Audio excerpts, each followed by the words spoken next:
నేను నా దేశంలోని పిల్లలు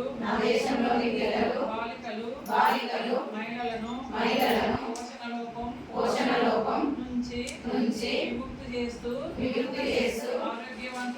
ఆరోగ్యవంతులను చేస్తానని మాటిస్తున్నాను.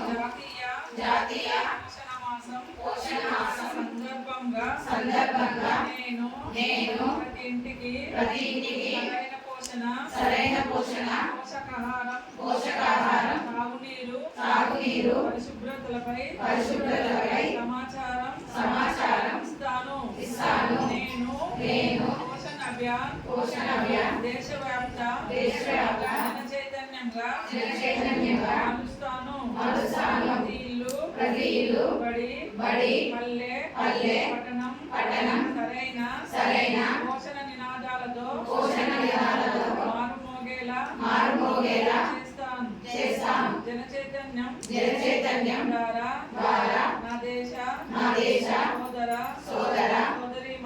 సోదరీమణులు పిల్లలు సంపూర్ణ ఆరోగ్యవంతులను మెరుగైన శక్తి సామర్థ్యాలతో